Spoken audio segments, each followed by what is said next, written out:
Hello, I'm Casino Heist, and this is what my voice sounds like. So today I'm going to be playing a game that I found out about fairly recently and really enjoyed, and I think more people should know about it. It's Momodora, Reverie under the Moonlight, and let's get started. Okay, as you can see here, I've got various save files of various playtimes, but let's start a new one. Going to be using a controller, and normal difficulty is what we're going to be playing on. It's definitely the difficulty I'd recommend for anybody playing the first time. Even if you're really good at these sorts of games, hard difficulty is pretty punishing, and insane difficulty you have to unlock, and it starts you off with 1 HP, which, I mean, maybe you haven't seen the game yet, you don't know quite how difficult that would be, but if a game has HP and you only start with one of them, probably going to be pretty difficult, right? Okay, and first thing you might notice, you might have noticed it even earlier during the title screen, is the game looks lovely. I'm afraid this is as far as I can take you. I'm sorry. Anything close to the city is too dangerous. Surely, that shouldn't be a problem for a priestess like you. Fighting using a leaf must be difficult. But I have faith in your ability to steal the curse away. It has spread to your land too, after all. For now, maybe the best you can do is seek an audience with our queen. Okay, so that's that little guy there is our ferryman, and I may not have delivered the most authentic performance for a guy with his face apparently wrapped in bandages. Let me try that again. Your family, anything too close to the city is too dangerous. Today, maybe the best you can do is seek an audience with our queen. Yeah, that seems about right. So, we can go back here, and this is, I guess, the boat we came in on. You can jump in the water too and jump out, but you can't go any further than that, and if you sink too far in the water, you will drown, so let's not do that. Now the ferryman is gone, but his boat's still here, so I don't know. But anyway, we are Kaho, we are a priestess from another land, and we fight using a maple leaf. Let's see, we can, if we go into our key items, let's see, we can look up the description for the maple leaf. A sacred leaf harvested from the lun tree. These leaves, blessed by the matriarch, are indestructible. Sharp enough to purify enemies, it is the main weapon of Western priestesses. So one of the things you might have heard about this game, if you have heard about it at all, is that it's kind of like Dark Souls in some interesting ways.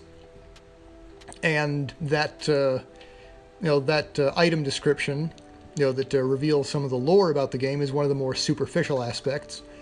A slightly more substantive aspect is this bellflower, which is it's our healing item, and it works sort of like an Estus flask. You have 3 uses, and when you get to a save point, those uses restore back up to 3. So here we have this radish. And we've got a little 3-hit combo. Does pretty good damage. Oop.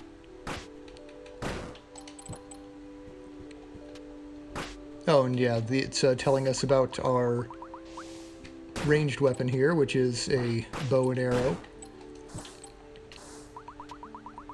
which is very useful. You can charge it up to do a triple shot.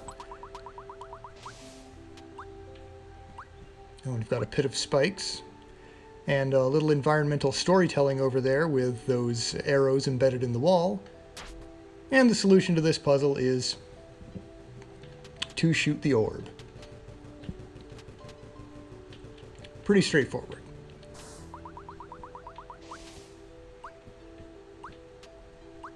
Oh yeah, and here's our save point. Now we can pray at this bell and save the game. Or if you want to save a little more quickly, you can just whack it, and that'll get the game to save as well.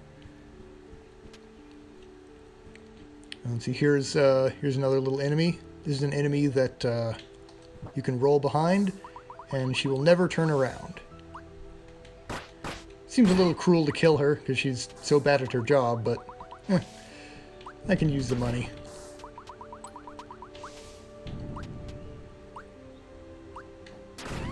Let's see, you might have noticed I hit the projectile in midair and stopped it. And that's something you can't always do, but it's useful to know when you can and when you can't. And there's these little purple jelly things you can bounce on. No real explanation for them, they're just a part of the world. And here's a little hole. It's too small for me to get through until I get the morph ball, then I'll be able to go through. It's a pretty good idea to keep your bow charged up pretty much all the time. You lose the charge if you climb a ladder, get hit, or roll, but you don't lose it for... We got a secret wall here. You don't lose it if you attack. And that, if you attack while jumping... Got a little HP up there. If you attack while jumping, you do this move, which is more powerful than your standard attack. Oop. Ah, well, anyway. Yeah, those little imps with the shields are kind of tricky to fight, so usually I don't bother. I'll go ahead and use a healing item here. So, yeah, using the healing item triggers a little animation, and it does take some time and can be interrupted.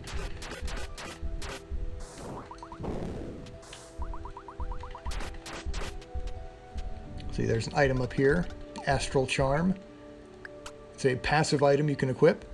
And yeah, sometimes enemies will drop twice as much money. An old worn out charm radically increases your luck. And yeah, it is a very good item. Definitely worth keeping on your person. Oop. Yeah, he hits hard.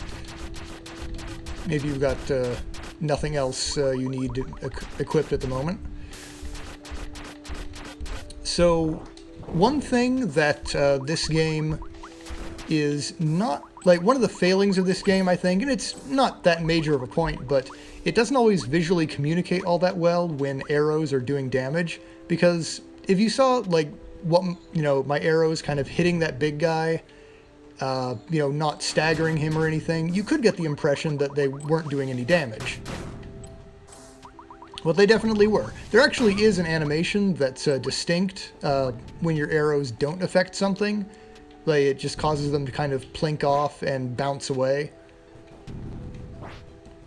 But if you don't know to look for that animation, you could get the impression that they don't work in certain circumstances. So money does fade away eventually, but it sticks around for a pretty long time. Which is nice, because sometimes it can be tricky to get to. So here's another save point. And see, down here, sort of fading in and out, just to the left of Kaho, is 3 little white pixels, and I'm gonna pick it up. It's an ivory bug. So, ivory bug, key item, a tiny harmless insect. This creature feeds on the body of diseased life forms, removing their sicknesses. It sounds like it could be important, huh? We better collect all of them. Or at least most of them. And there's this guy. Yeah, he talks. That's all he says for now. But we're not going to kill him. We're going to leave him alive, even though you can kill him. Let's see, nothing over here, even though this looks like it might be a secret wall. This actually is a secret wall. And a little more HP up. Not huge, but those upgrades add up over time. Oop. And as you can see, the damage that enemy attacks do is pretty serious. You can definitely get overwhelmed and killed even in these early sections pretty easily. So this imp girl is looks pretty peaceful, just taking a break. I have no business with you. Go away, you stupid girl. Yeah, she's... Yeah. There is a meaningful interaction we can have with her, but not until later. Oop. Let her heal up. So, lots of money down here. Let's see. Oh, sharp-eyed viewers might notice the ivory bug in this environment. Can you find it before I pick it up?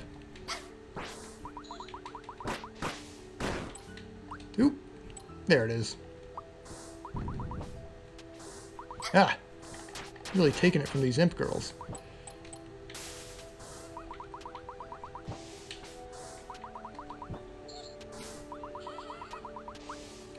Let's see.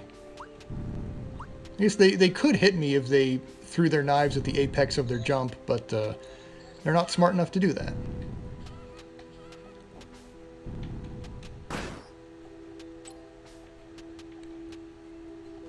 Let's see. Nothing up there at the moment. Let's see. You see that imp girl sort of bounced into the wall there. Ah. Well, anyway, there was a chest with some money in it. So yeah, that's what you're supposed to do with the imp girls with the shields. You roll behind them and hit them.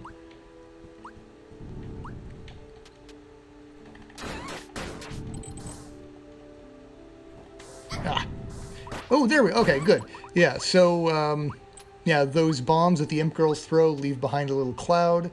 And that poisons you, and poison does just what you'd expect. It does a little damage over time, and then fades away. Let's see, here's another passageway I won't be able to get through.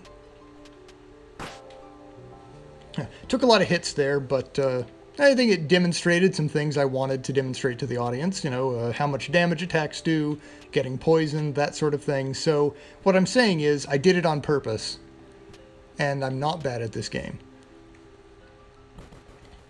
And I better not be bad at this game, because here's our first boss. It's Arthropod Demon Idea.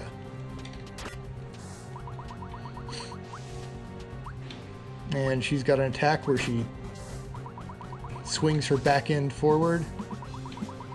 And a few other attacks as well. And what I'm going to try to do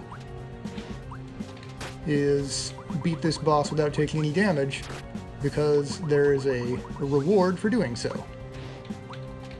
Luckily, it just keeps doing that attack, which is easy to avoid. And, see, like pretty much all enemies in this game, Arthropod Demon Idea is cute, at least the top part of her. Ooh, almost, kind of jumped at the wrong time there and almost got hit.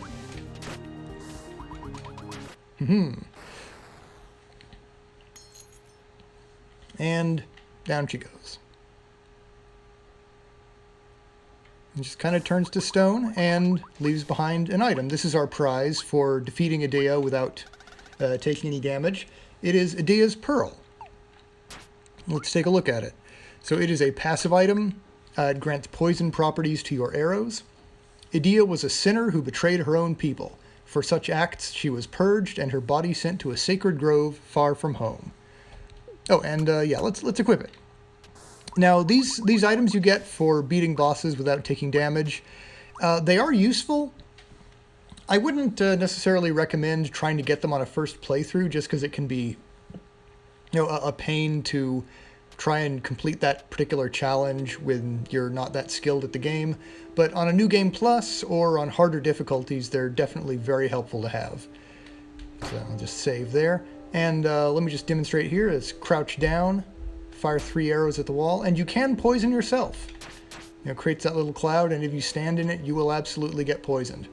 So that's something to be careful about.